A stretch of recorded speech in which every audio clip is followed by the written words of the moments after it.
Bueno, bienvenido de nuevo al video podcast Las Nadie. En esta ocasión a la tertulia La Gota, en la que vamos a hablar de dos personajes relacionados entre ellos y además por fechas cercanas también de su despedida. Uno es el gran Julián Guita y otro Pepe Mujica. Y para ello en esta tertulia hemos querido contar con Juan Jurado, que es compañero y vecino de Úbeda, y con nuestro vecino Bartolomé Moreno. Bienvenido a la tertulia La Gota. Muchas gracias. Buenas tardes. Bueno, pues como decía, queríamos hacer un especial homenaje a los 5 años de despedida de Julián Guita, aprovechando que teníamos puesto en marcha este video podcast. Y bueno, pues circunstancias de la vida, también hacía pocos días que nos ha dejado el gran Pepe Mújica también.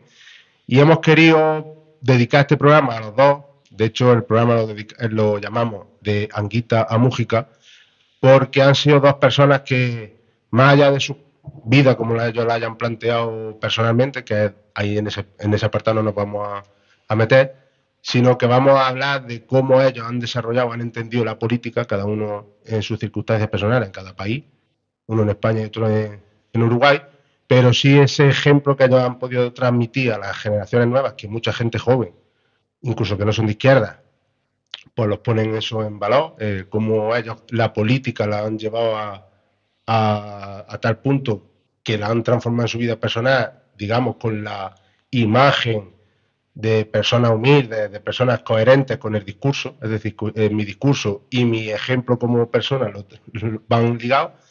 Entonces, pues, vosotros cómo veis esta unión que pueda enlazar a Pepe y a Julio, y qué ejemplo le puede servir a los jóvenes el traerlos a la mesa y ponerlos como referente.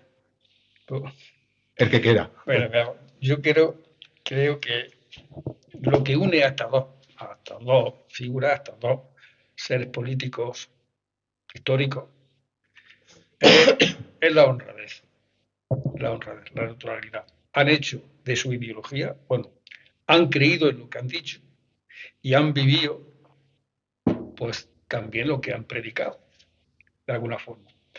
Y eso, pues, lógicamente, como tú antes comentabas, incluso a aquellas personas que no son de izquierda o no son de su tendencia de izquierda, pues lo atrae.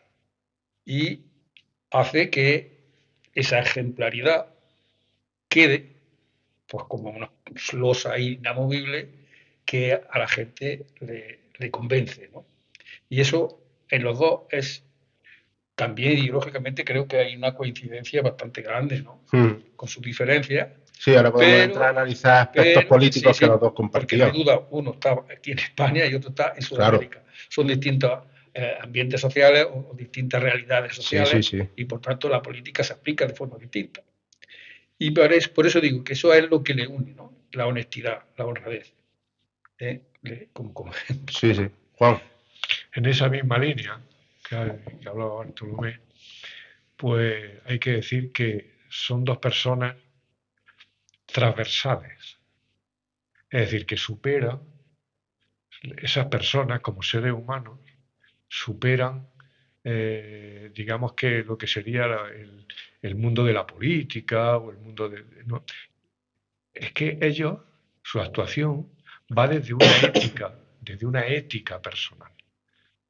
La ética, como actitud personal ante la vida, está por encima de cualquier luego planteamiento político. Es verdad que luego van a estar conectadas. Evidentemente, una persona ética va a tener un enfoque en su actividad política que lo va a marcar, pero está por encima. Luego las ideologías, los matices ideológicos, la forma de estar, bueno, las tendrá cada persona que tenga que tener. Pero por encima de eso está una actitud personal ética. Y yo creo que lo que une a estas dos personas, estos dos seres humanos, es una ética humanista, una ética del bien.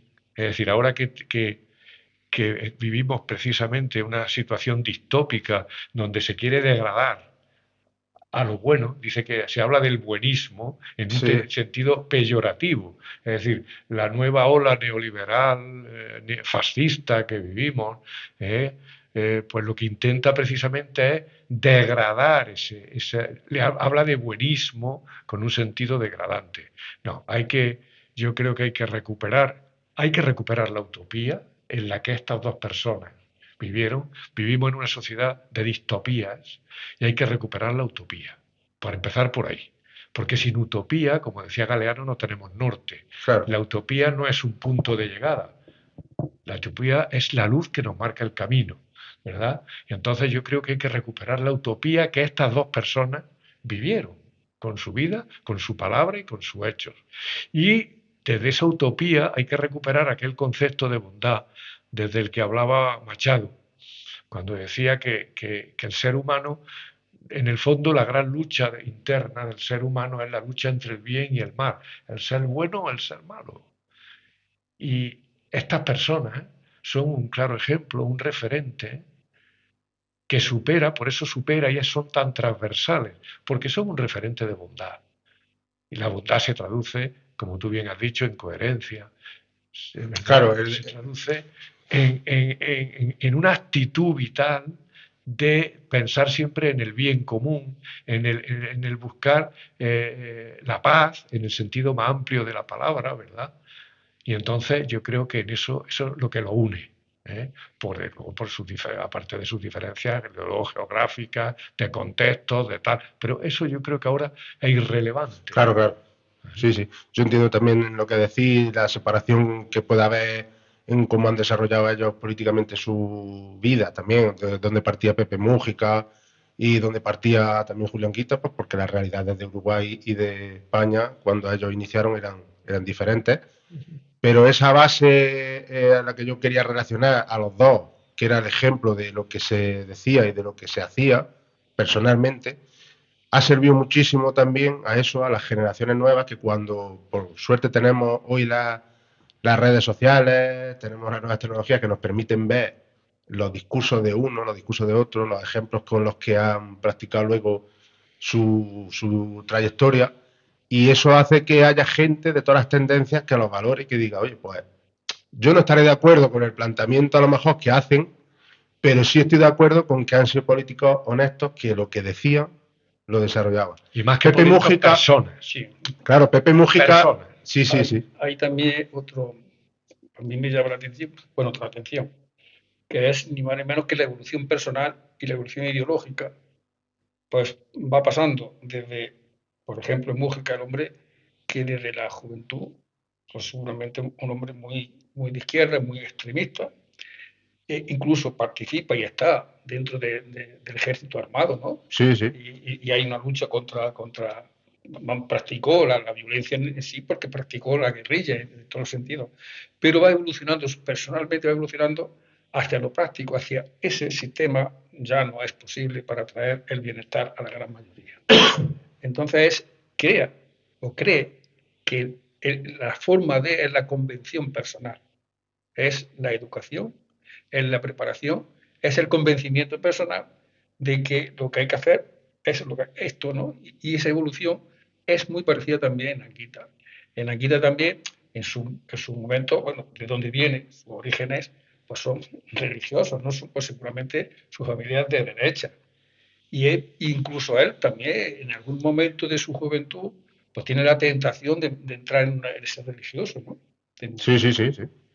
Pero evoluciona y cambia y llega a la trayectoria hacia la exigencia bueno, el nacimiento, por ejemplo, de Izquierda Unida. Para mí es lo más que Julio Anguita ha podido plasmar dentro de lo que es la política, tanto de aquel momento como del futuro, porque es una forma de hacer política que hasta que no haya otra forma que se plantee que sea más efectiva o que sea más, por así decir, de izquierda, más pragmática, pues es la que hay, el Izquierda Unida, ¿no? Que es como vamos a hacer aquello que primeramente entre todos vamos a consensuar y a partir de ahí vamos a reivindicarlo. Y vamos a hacer aquello que nos une a todos, porque somos muchos, en una izquierda hay mucha variedad, hay muchas matices, pero hay algo que nos puede unir. Y aquello que nos una es de todos. Eso es Izquierda Unida y primeramente lo planteamos, lo dibujamos, lo transcribimos y después lo reivindicamos. Esas dos líneas, por así decirlo, de evolución personal y evolución política de un y otro, yo también las veo como parecido en los dos, ¿no? Luego, a la hora de la reivindicación, ya entrando más en lo político, ese valor que ellos le daban, por ejemplo, a lo personal, por encima de lo material. No estoy haciendo aquí, que parece algunas veces que cuando hablamos de esto estamos haciendo aquí alabanza a vivir en la pobreza, no tiene nada que ver una cosa con la otra, sino... Perdóname, la última frase de Mújica dice que es más rico que el que menos necesita. Exactamente, sino esa obsesión de los dos de hacer entender a todas las personas en general, pero bueno, especialmente a los más jóvenes, que son el futuro siempre, de que la fuerza del trabajo sirva para vivir y no a lo contrario, no vivamos para trabajar. Y ellos lo han llevado a cabo a través de las políticas, a través de los discursos y también a través del ejemplo. Constantes cuando han estado activos políticamente, pero luego en su vida, cuando han sido personas, digamos, más bien humildes, que podían haber, por ejemplo, Julio podía haber tenido mucho más, podía haber hecho, pues bueno, como vemos, la mayoría de los políticos, en consejos de administración, en cualquier historia, sin embargo, pues en lo personal renuncia, su paga de profesor, una vida no de pobreza, sino de humildad y sobre todo de coherencia con lo que había predicado. Y Pepe Mújica exactamente igual. Decía, bueno, ¿por qué un presidente tiene que vivir alejado de la realidad del pueblo cuando yo soy parte del pueblo? Juan. Es que son dos personas que por su actitud vital crean consenso. ¿Quién habla hoy mal de Pepe Mújica? Uno puede escuchar hasta incluso a Feijóo decir cosas buenas de Pepe Mújica, que uno puede pensar, bueno, es más falso que tal. Pero es que, aunque fuera así, es que es incapaz de hablar mal. Sí. Porque ¿quién puede hablar mal del bien? Exactamente. Nadie. Sí. Luego estará la intencionalidad por debajo. Pero lo que quiero decir es que, sin llegar a Feijóo, habrá personas que, independientemente de su ideología, vean a Pepe Mújica como un ejemplo. Por lo tanto, es una persona transversal que crea consenso. Julio Anguita llegó a ser alcalde por mayoría absoluta de Córdoba. Pero es que a Julio Anguita en Córdoba lo votaba gente que en las generales seguramente votaba a la derecha. Perfectamente. Para ser alcalde con mayoría absoluta te tienen que votar personas que no sean de tu adscripción política. Y Julio Anguita lo hizo. ¿Por qué? Porque era una persona transversal. Porque en sus actos, en sus actuaciones, en tal, no había razones coherentes, ni lógicas, ni humanas para oponerse. Entonces, claro que habría gente que no lo votaría, claro, porque habría gente que primaría sus intereses económicos, otro tipo de intereses personales, para no hacerlo. Pero la gente normal y corriente que no tuviera ese tipo de intereses, les provocaba confianza. Es decir, era una persona en la que veían la bondad, el bien común. Y te voy a hacer un inciso, Juan, porque tanto Pepe como Julio, yo por la trayectoria que le he podido ver en las redes sociales y demás, en los vídeos, en las conferencias que ellos han dado, en las charlas, ellos jamás han renunciado a su discurso, a su idea. Es decir, esa transversalidad y ese consenso de mayoría absoluta no se consigue a lo mejor como si solemos ver en otros partidos políticos como el PSOE, que lo consiguen a lo mejor ocultando algunas realidades para poder ganar escalado. No, ellos jamás han renunciado, pero lo que yo sí he visto siempre es que, a pesar de no renunciar a esa idea, la han planteado de tal forma, con una coherencia y un saber estar y una templanza que ha calado y que incluso al diferente le dice, oye, yo no estaré de acuerdo, pero es que conforme me lo estaba planteando me lo creo. Porque es que incluso lo que pedía o reivindicaba Julio Anguita era tan obvio que, como decía Juan, difícilmente te podía oponer. Solamente se oponía pues el PSOE en este caso, ¿no? Se le pedía en el Congreso que se respetase lo que dice la Constitución, que se hiciera lo que dice la Constitución, que se hiciese lo que dice la Carta de Derechos Humanos. Es que ya yo no me lo he inventado. decía el hombre, esto yo no lo he inventado. Esto, y empezaba a leer, no se está haciendo, y está recogido en la Carta de Derechos Humanos o está recogido en la Constitución.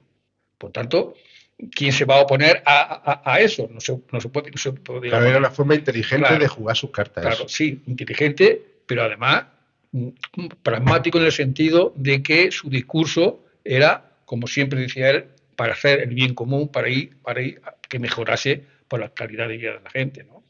Sí, pero ¿qué tienen estas dos personas? Porque todos conocemos líderes de izquierda que han planteado la defensa de la Constitución Y no. y lo que han creado es división, o lo que han creado es que no lo han seguido exactamente igual. Han hecho planteamientos muy parecidos en lo programático, a lo que podían hacer Anguita o lo que pudiera mantener José Mújica, ¿no? Sin embargo, no son transversales. No son transversales. Hay un dato que a mí me gusta analizar. Vamos a ver. Cuando irrumpe el movimiento ciudadano del 15M, si nosotros analizamos las consignas del 15M, pues estarían muy cerca del 80% de opciones programáticas que todos conocemos. Perfectamente, así es. Muy cerca. ¿Por qué el 15M, cuando irrumpe como movimiento ciudadano, tiene una aceptación social del 80%? Del 80%. Es decir, el 80% en estudios que hay publicados de aquella etapa demuestran que el 80% de la ciudadanía asume los planteamientos del 15M. Pues, el 80%. ¿Qué partido político consigue eso? Ninguno. Yo tengo mi teoría sobre por qué. Ninguno. No. Vamos a ver. Digo, ahora quiero terminar el razonamiento. Es decir, ¿qué pasa? Que se convierte en una fuerza transversal, ciudadana, a la que no se ascribe a símbolo, bandera o tal de ningún tipo. Se ascribe exclusivamente a una protesta, a un análisis crítico, social, de los problemas que está viendo. Y entonces ahí nos encontramos todos. Yo no podría discutir nunca con mi vecino que tiene la bandera puesta de España, que me parece muy bien que tenga ella su bandera de España. El que yo no la tenga no quiere decir que sea checoslovaco, también soy español, pero bueno, quiero decir, podíamos llegar a muchos puntos de encuentro con mi vecino si hablamos de los problemas que tenemos en la actualidad, de sociales o tal, porque él y yo tenemos los mismos. Claro. Los mismos. Entonces, ¿qué pasa? Que figuras de este tipo, como las que estamos hablando, superan la dinámica partidista. Superan, es decir, cuando el ciudadano las ve por encima o fuera de cualquier dinámica partidista, entonces se convierte en transversal. La política es muy maleable y entonces lo que ha pasado es que la política ha llegado a convertirse en lucha partidista. Y en el momento en que entramos en lucha partidista, deja de funcionar la razón y empieza a funcionar los intestinos. Es decir, es como si lleváramos el esquema competitivo de los partidos a la lucha del partido de fútbol. Uno es de un equipo y lo es irracionalmente, porque ahí no hay que poner ningún tipo de racionalidad. Soy de este y lo seré hasta que me muera. Pues da igual que gane o que pierda. Pues da igual que gane o que pierda, que haga las barrabasás que haga, que tal o que cual, da igual. Soy de este. Bueno, pues en la política ha entrado ese esquema. Ha entrado ese esquema. Y hablo de izquierda y de derechas. Ha entrado ese esquema. Y entonces, ¿qué pasa? Que cuando entra ese esquema, solo personas de la categoría humana y tan relevantes como de las personas que estamos hablando son capaces de superar eso. son capaces de superar eso. El resto, hemos visto a muchos líderes políticos de izquierda y de derecha ser ahogados por esa lucha partidista y no llegar más allá de donde han llegado, pues porque se han visto o no han sabido superar lo que han sabido superar estas personas.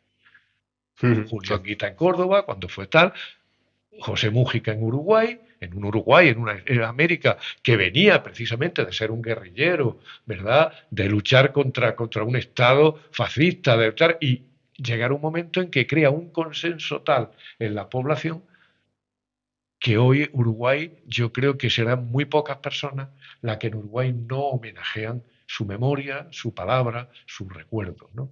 Vengan de la extracción que vengan. Y con eso es con lo que nos tenemos que quedar y aprender. Sí. Porque nos han dejado una enseñanza, una pedagogía. Ahora, el problema es, el homenaje más grande que se le podría hacer a esa persona es aprender de las enseñanzas que nos han dejado. Ese es el homenaje más grande. Si no lo logramos, si no logramos aprender un poquito de lo que ellos nos han planteado, pues muchos homenajes que le hagamos serán muy vacíos, muy Sí. Al final, incluso Julio Anguita, en vida, cuando le preguntaban así en entrevistas, además, le decían, yo voy por la calle y todo el mundo me para, todo el mundo me saluda, todo el mundo me... Pero luego ninguno me vota.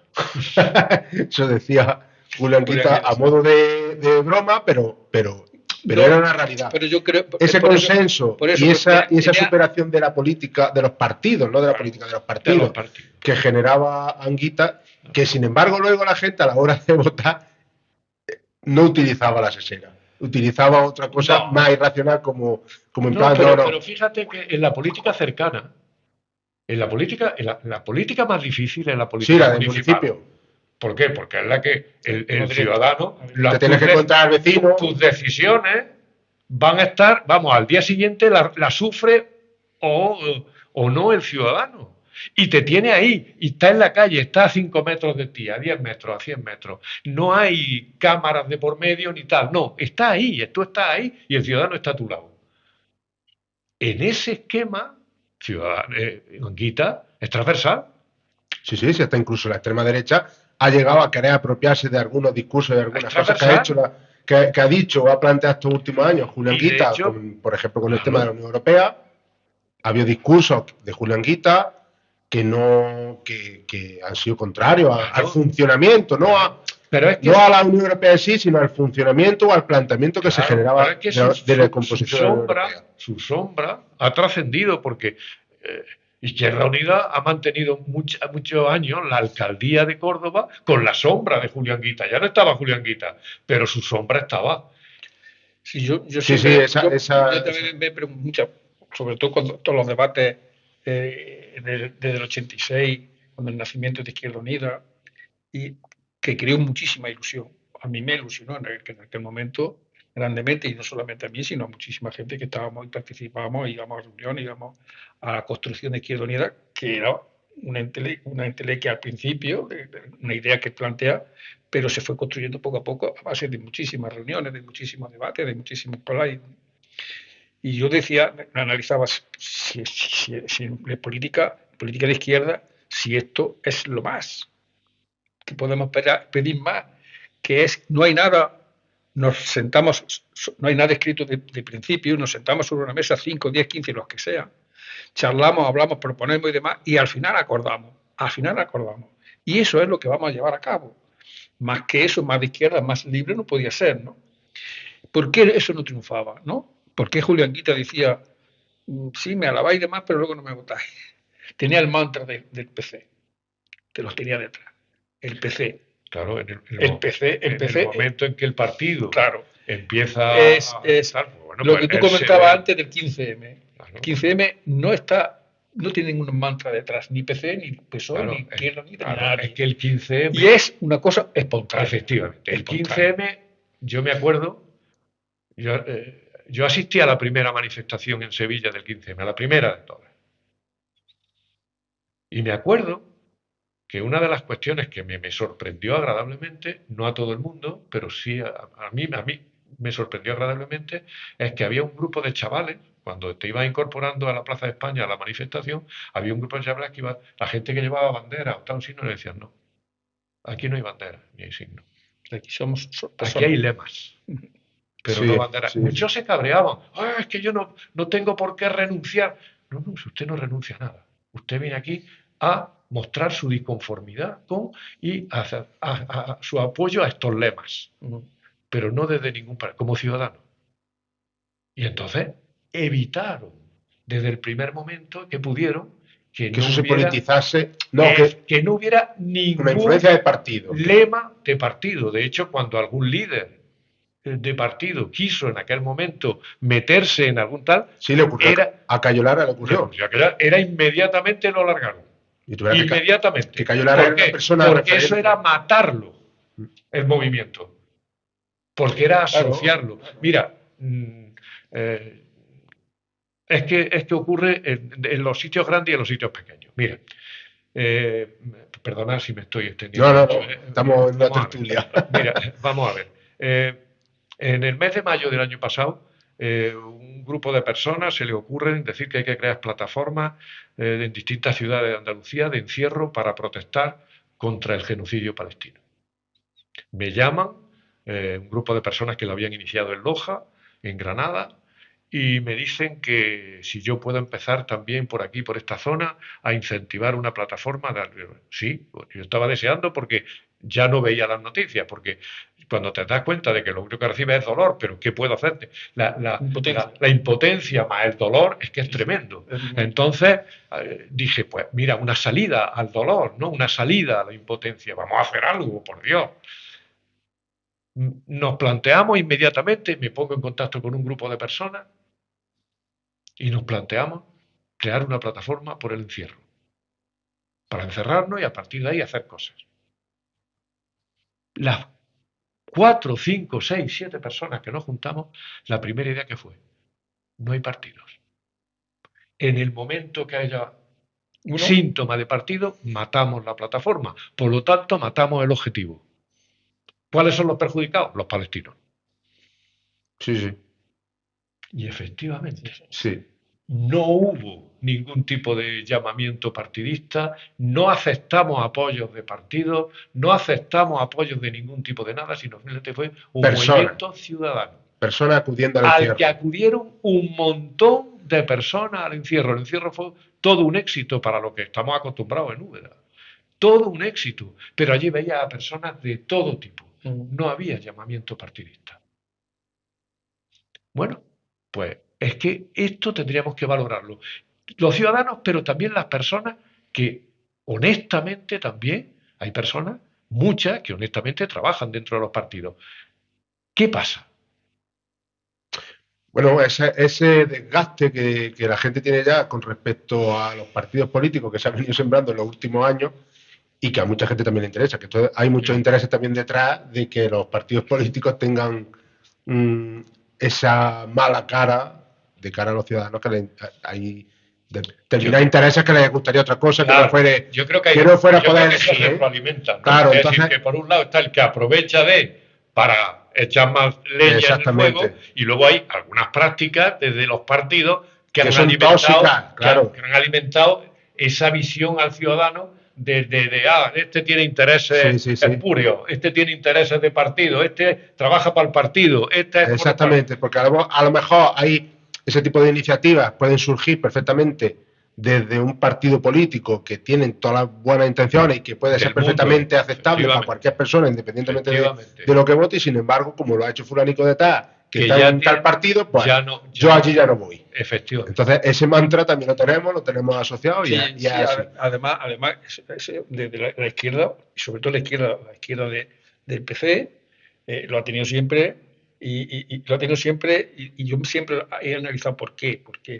Porque en las primeras elecciones yo tenía muchísima esperanza de que la izquierda, entonces representada por el PC, porque el PSOE para mí no era izquierda, el PSOE y aún no se había manifestado, pero no era izquierda. Los resultados fueron tremendos, fueron una catástrofe, fueron una desilusión para muchísima gente que no esperábamos, porque la lucha contra la dictadura había sido a costa de muchísima sangre del PC, de gente del PC, de gente comunista, ¿no?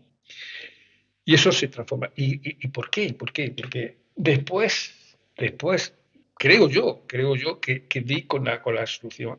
Es que Franco y todo el régimen se encargaron muchísimo de retratar a lo que eran los comunistas. Bueno, los que eran, según ellos, ¿no?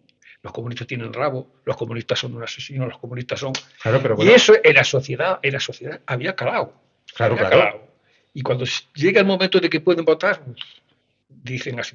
pero que le hacían a Julián Guita en la entrevista en los años 90, cuando Julián Guita estaba planteando en un programa tertulia de máxima audiencia, que entonces no existían redes sociales, y los programas de las mañanas podían perfectamente tener 3 millones de espectadores, y te planteaba Julián Guita un debate con la guerra de Yugoslavia, con lo que fuera, que era irrefutable, que no podías contradecir la versión que estaba dando ese hombre encima de la mesa, y de repente uno de los que allí estaba sacaba a Stalin, sacaba a la URSS, o sacaba... ¿Para qué lo hacían? Para demonizarlo a ese hombre y decirle, ojo lo que está diciendo este, pero que esté de eso. Sí. Que no sintáis. ¿Cuál es el discurso que hace Ayuso en las últimas elecciones autonómicas? Comunismo o libertad. O sea, o yo o eso. Y hasta que son los comunistas como... son Entonces, claro, ese discurso que a mucha gente lo ha dicho, la transversalidad que han podido desarrollar de cara a la opinión pública, de cara a que sí, a mí Julián Guita, esto, el otro, luego a la hora de votar, ahí está el capital, que es dueño de los medios de comunicación, que es el que se encarga luego de decir que sí, que eso está muy bien, pero que este y este son comunistas. Pues precisamente ahí radica la grandeza de estas personas. Hombre, porque Julián Guita, en este caso que estamos hablando de él, el monstruo contra el que tiene que luchar no es un monstruo tremendo. Es 40 años lo que el filósofo ubetense Baltasar Berlanga en una de sus últimas publicaciones habla de la revolución pasiva de Franco. La revolución pasiva de Franco es esa. Claro. La revolución pasiva de Franco es crear un imaginario colectivo que durante 40 años empieza a cimentarlo, ¿vale? Y lo trabaja, y muy bien trabajado. Y lo inyecta. Y lo inocula socialmente, de tal manera que ese retrato colectivo queda ahí. En la imagen colectiva, en el subconsciente colectivo. Sí. Entonces, personas como a Julián Guita, que llegan a ser transversales, que llegan a ser alcaldes por mayoría absoluta en una ciudad grande como Córdoba, pues que ha vencido a esa revolución pasiva cimentada durante 40 años. Entonces, es que no tenemos que minusvalorar lo que se consigue, porque, es decir, ¿con qué armas tenía Julián Guita más que la palabra y los hechos de una persona para intentar luchar contra un gigante de 40 años de educación fascista, creando una imagen del comunismo absolutamente retorcida y falsa, porque como muy bien ha dicho Bartolomé, si a alguien históricamente, y eso ya lo ha demostrado la historia y se seguirá demostrando en la historia, si a alguien le tenemos que agradecer la democracia después de 40 años de dictadura, si el protagonismo máximo hay que dárselo al Partido Comunista. Es decir, son los comunistas los que mantienen viva la luz de la democracia, por encima de cualquier otro, con sus errores, con sus defectos, con sus virtudes, con todo, son ellos. Y es el Partido Comunista el que mantiene vivo. Ahora bien, ¿qué pasa? Que una cosa es ser comunista, con lo que yo entiendo que significa ser comunista, y es una de las cuestiones pedagógicas que a mí me enseñó Julián Guita y muchas personas comunistas, unas del Partido Comunista y otras que no eran del Partido Comunista, porque los comunistas no están todos dentro del Partido Comunista. Es que a mí, todos los que están yo se lo reivindico siempre. Todos los que están dentro del Partido Comunista son comunistas, ni todos los que están, ni los comunistas tienen por qué tener el carnet. Es decir, hay mucha gente fuera del Partido Comunista que es comunista vitalmente. Exactamente. Porque Ideológicamente. Como decía, ¿qué es? ¿Comunista yo? Ojalá. Porque ¿qué es ser comunista? Vamos a ver, semánticamente, la palabra comunista, ¿qué raíces tiene? Lo común, el sentido común, el bien común, la comunidad. Ninguna de esas palabras tiene connotaciones negativas. Claro. ¿Qué le da al término comunista las connotaciones negativas? Pues por una parte, digamos que el fascismo, ya, por intereses evidentes, pero también desde los propios partidos comunistas. Claro. Es decir, Stalin. Que utilizan figuras de ese tipo. Los propios partidos comunistas y su evolución, que es contra la libertad de pensamiento, contra la libertad, son los que atacan la propia visión digamos, del concepto maravilloso que es el concepto comunista. Y eso hace que utilizado de un lado y de otro, cale en una sociedad que rechaza frontalmente, sin saber, no el concepto, porque no están rechazando, digamos, a una materialización degradada del concepto. Exactamente. Que es lo que representó en muchos aspectos el Partido Comunista. Y por eso Julián Guita se convierte en referente para mucha gente, porque intenta superar al partido, no a los comunistas. Exacto. Porque siempre decía, yo soy comunista. Claro, por supuesto. Pero el comunismo, cuando lo ves en la figura reflejada en Guita, no es dañino. Es bondadoso. Claro. Entonces hay mucha gente que se acerca a la figura de Julio. Es el comunismo. Claro, porque no eso es, pero por eso la labor ingente. Por eso es decir, es que fue un gigante. Sí. Es decir, contra lo que él luchó, es un gigante. Y lo que consiguió, a ver quién lo consigue. Claro, incluso a ver qué líder había planteado otra batalla del Partido Comunista lo ha conseguido después. Otra batalla que planteó Julio y que hoy día pues se vería complicado en los líderes de izquierda incluso, bueno, en los líderes de izquierda en general, que fue esa ruptura que tuvo también, oye, con Comisión Obrera. En el sentido de decir, nosotros no vamos a casarnos con el discurso de comisiones simplemente porque sea una organización sindical, si lo que defiende comisiones siempre es la línea política del Partido Socialista. Entonces esa ruptura, mucha gente también la pudo identificar como, coño, este hombre no se casa con nadie, o sea, este hombre tiene un discurso dentro de su idea, dentro de sus valores, y si tiene que romper con ese, o superar, no romper, sino superarlo, lo supera. Sí, es que era intransigente, en ese sentido era intransigente, porque si transige con eso, simplemente se traiciona a sí mismo, a su ideario, a su idea, a sus principios, ¿no? Y ese hombre defiende porque cree, como he dicho al principio, la honestidad suya, política, además es terco en ese sentido y decir, defiendo hasta último momento mis ideas porque las creo en ello, y quien me diga que hay otras mejores que me lo diga y a lo mejor me voy, que eso siempre lo ha dicho él, pero mientras tanto yo creo en lo mío. Y por eso el PSOE era el enemigo porque era el que engañaba y que engañó, ¿no? Los que hemos estado hablando de la guerra y demás, del socialismo, que llega desde Solerne, aparecen estos señoritos que no eran nadie, eran, pues bueno, abogados de Sevilla, que ya está, y se apropian de toda la lucha de la República Socialista, que fue estupenda, con sus figuras, como siempre en todos sitios hay sus claros y oscuros, pero se apropian de todo aquello. De hecho, al principio, cuando salían con la chaqueta de Panamá, lo que reivindicaba, lo que decían, la guerra, el socialismo de la guerra de tu abuelo, de tu primo, de tu tío. Claro, mucha gente del PC que votaba pero llega un momento en que su evolución abandona también la chaqueta ya no, como tenemos ya 200 y pico diputados, y tenemos ya 10 millones o 12 millones de votos, pues no necesitamos ya de recordar continuamente los de la guerra, ya simplemente nos votan, ¿no?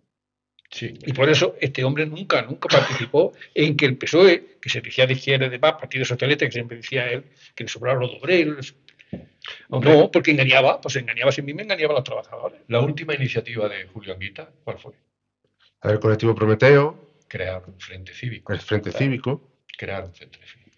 Es decir, él, que como figura, como persona, había sido transversal, había superado el tema de partido, porque lo habían votado gente que no votaría a su partido, lo que intenta al final es como de alguna forma, a veces lo he pensado, que fue como empezó a ver, yo creo que empezó a intuir lo que sería después el 15M. Sí, como un visionario. Siempre se ha dicho que visionario, Julio ¿no? Como un era un visionario. visionario. Cuando él Aunque él siempre reivindicaba adelantaba. que él no era ningún visionario, es que él Eso. tenía un equipo de compañeros Sí.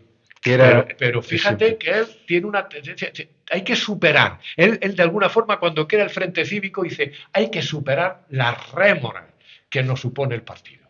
Nuestras ideas no llegan no porque sean malas, sino porque están lastradas por la dinámica partidista.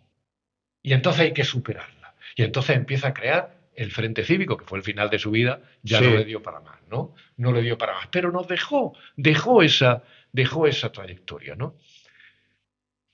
Yo creo que esto nos deja una enseñanza cuando, y ya no tenemos más remedio que hablar de los referentes posteriores, ¿no? ¿Quién coge un poco esa línea? La coge Podemos. Sí, sí, sí. La coge Podemos. Es decir, Podemos coge la ola del 15M, esa ola potentísima ciudadana del 15M, y la institucionaliza. Es decir, porque hay que dar la batalla en las instituciones, y ese paso había que darlo. Entonces, institucionaliza esa ola, lleva esa protesta, lleva la calle a la institución, y la lleva con 75 diputados. O sea, no estamos hablando de Sí, de un pelotazo en esa época. ¿Verdad? Es decir, de que fue un acierto, de que fue un tal. ¿Qué pasa a partir de ahí? ¿Por qué? La pregunta que se tendrán que hacer en los próximos años, que nos tendremos que hacer todos en los próximos años, es ¿dónde, cuándo y cómo y por qué empieza a perder la transversalidad Podemos? Hasta quedar reducido a lo que ha quedado. ¿Cuándo y cómo? Yo tuve la suerte, porque fueron momentos de los que no se te olvidan en tu vida, que te lleva a la tumba, de vivir Vistalegre 1 y Vistalegre 2. Los viví los dos y además no te voy a decir en primera fila, pero sí en segunda y en tercera. Cuando yo terminé absolutamente eufórico, Vistalegre 1, alguien a la salida me dijo, Podemos empezar a escribir su defunción. Yo no lo entendí. Porque ya se estaba convirtiendo en un partido. Y yo le dije, venga hombre, ¿cómo puedes decir eso? Salimos todos henchidos de ciudadanía. Me dijo, Podemos empezar a firmar su... Efectivamente, lo viví clarísimamente en Vistalegre 2. Yo ya salí de Vistalegre 2 sin ninguna... Pero yo siempre tengo la teoría euforia. Cogiendo la línea de... Fue lo personal, no fue lo personal más. Fue lo que la institucionalización porque fue una izquierdeunización. Es decir, Podemos al final sufre el mismo proceso de Izquierda Unida cuando Izquierda Unida empieza a bajar. El mismo. Claro. Sigue los mismos derroteros y la prueba es que ha acabado lo mismo. Es decir, al final acaba en un partido residual que acaba defendiendo su 5% para intentar defender su pequeño aparatito. Punto. Este partido ya no es transversal. Claro, que es lo que decía Julio, cogiendo la figura de Julio, es tenemos que superar siempre las siglas de los partidos, tenemos que superar los partidos porque no dejan de ser, los partidos son herramientas políticas. Efectivamente. Son herramientas políticas que nos sirven para hacer trabajo y que tenemos que ir ligándolas con los movimientos sociales, que tenemos, en fin, superándolas siempre. Pero fíjate, perdona que hay un debate muy bonito. Alguna vez ya hay estudios y ya hay libros que espero que se lean y sirvan, porque Podemos, cuando uno analiza a Podemos, tenemos que ver sus claros y sus oscuros. Es decir, Podemos aporta muchísimo. Es decir, el nacimiento de Podemos supuso avances en cuestiones de vital importancia, las primarias. Es decir, si analizamos las cosas de Podemos, es decir, supuso un avance. Y formar un gobierno. No. Avances en muchísimos aspectos. Lo que tenemos que analizar ahora es los defectos para que futuros movimientos ciudadanos que van a nacer, porque van a nacer, porque solo el pueblo salva al pueblo, de eso estoy convencido. Es decir, van a nacer y que recojamos los aprendizajes para no cometer los mismos errores. Hay un debate precioso que ya empezó a alarmarse en Vistalegre 1 sobre la constitución de Podemos como organización política. Y ahí se enfrentaban dos posturas. Había quien decía que, digamos que la organización de Podemos no podía recaer, tenía que ser colectiva, no podía recaer sobre una sola cabeza, porque eso a la larga sería debilitar la organización. Cargándose la cabeza, nos cargamos la organización. Es decir, los liderazgos, o sea, evitar los hiperliderazgos. Y detrás de los hiperliderazgos, la organización de la cúpula del partido, hubo quien propuso, me parece con mucha sabiduría, que una tercera parte de lo que sería el Consejo Nacional fuera por sorteo. ¿Con eso qué se evitaba? Sí, que viera a los amiguitos. Las corrientes, Sí. que es lo que acaban matando a los partidos. De todas formas, la desafección que tiene la gente hacia los partidos ha influido también muchísimo en todo el ámbito político. Por eso, porque también lo que hay detrás, aparte de los propios errores que los partidos políticos llegan a cometer, pero esos intereses en destruir sobre todo alternativas como fuera de Julio. A Julio le montaron desde dentro también su propia disidencia con Cristina Almeida y otros cuantos. En fin, siempre todo lo que pueda levantar un poquito la cabeza de... Cuando nace el 15M, en los primeros meses, los periodistas se volvían locos, porque iban buscando al líder para hacer la entrevista. Y no había líder. Claro, de hecho estaba gobernando el PSOE de Zapatero y no sabía cómo reaccionar y le decían, entonces, pero ¿y el portavoz? Y decía, portavoces somos todos, entrevista usted a quien quiera. Claro. No sabían a dónde tirar. Entonces, eso no lo controla el capital. Y como no lo controla el capital... ¿Cuál era la fortaleza? Que no había líderes. Si al capital le da igual los partidos. En el momento en que tú pones un líder, un hiperliderazgo, por muy fuerte que tú creas que sea ese líder, en el momento en que el partido, es decir, el futuro de un partido lo coloca sobre una persona, le ha facilitado al enemigo todo.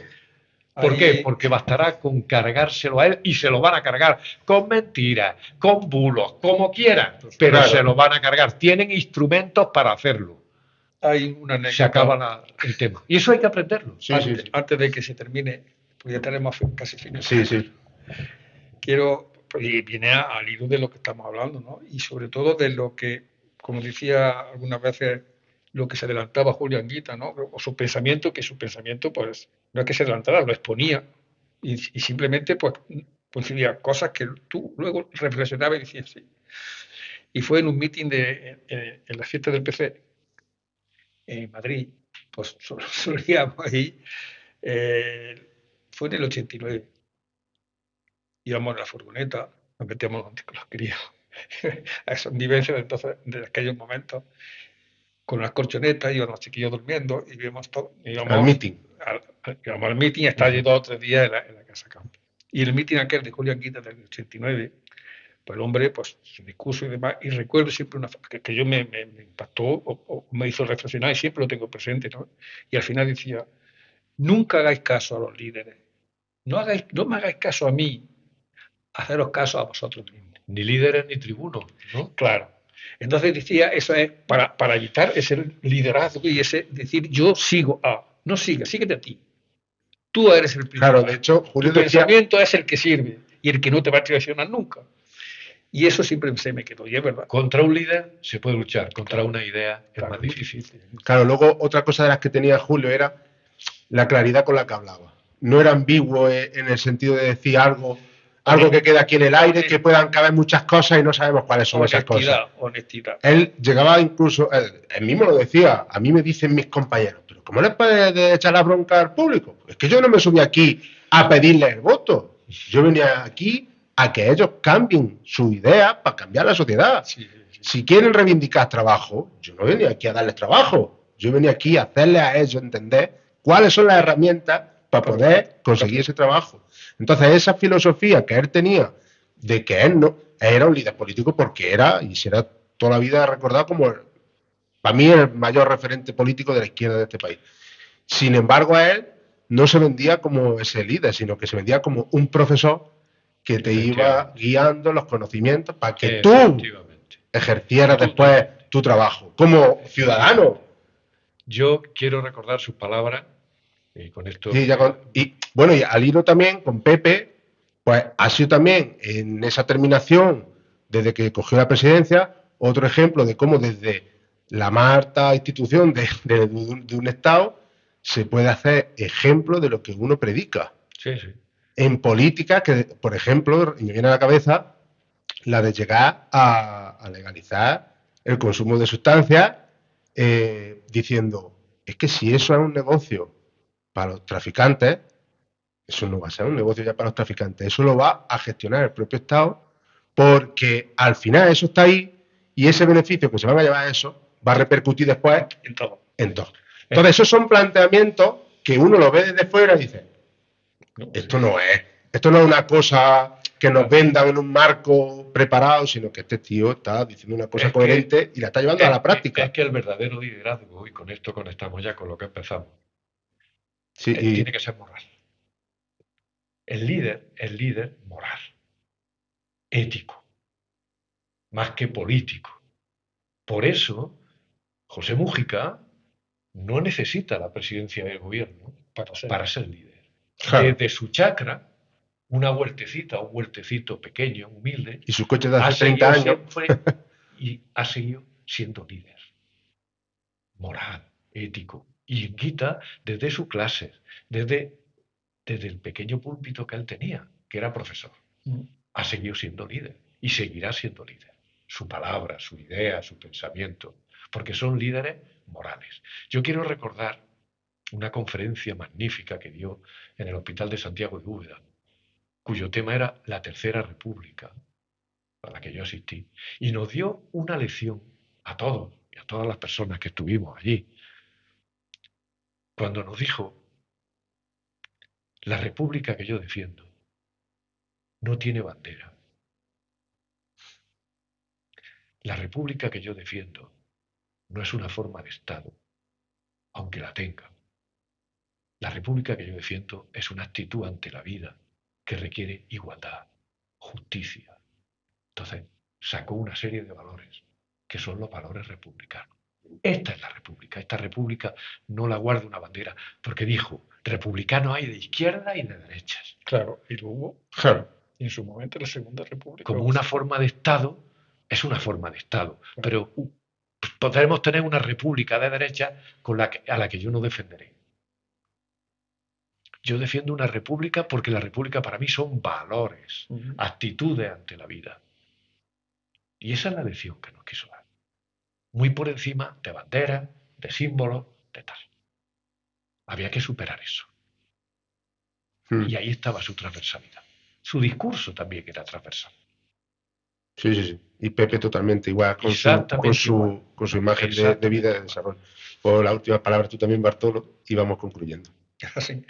Bueno, la verdad que las dos figuras, como ya hemos repetido varias veces, ¿no?, serán ya inmortales y serán pues recordatorios de la izquierda, ¿no? No así, por ejemplo, y lo comparo y lo ese, ¿no?, de Felipe González. La contrapartida, ¿no?, lo pongo como ejemplo, ¿no? Esa persona no será recordada nunca como hombre de izquierda, porque su práctica no ha sido nunca de izquierda.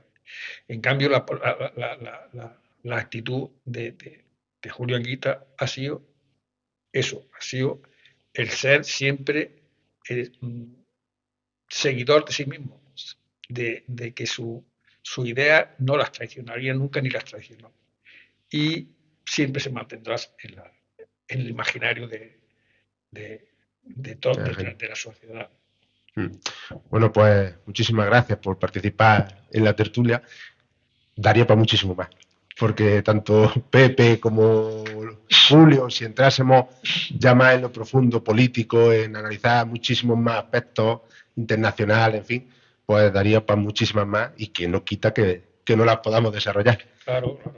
Muchísimas gracias por participar. Yo tan solo, Pedro, una cosa al final. Me gustaría utilizar esta plataforma para recordarle a las personas que nos vean que no se olviden de Gaza, No.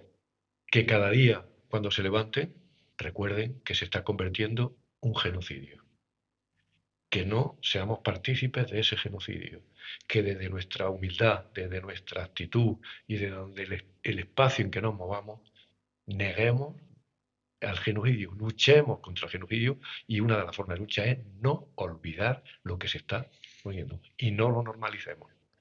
Pues, y puede ser el tema de la siguiente, tertulia, perfectamente. Además, nos viene bien terminar así, primero porque es un mensaje que compartimos, y segundo porque estoy convencido de que si aquí tuvieran Pepe y Julio, los dos serían referentes también en la lucha contra este genocidio que está cometiendo Israel.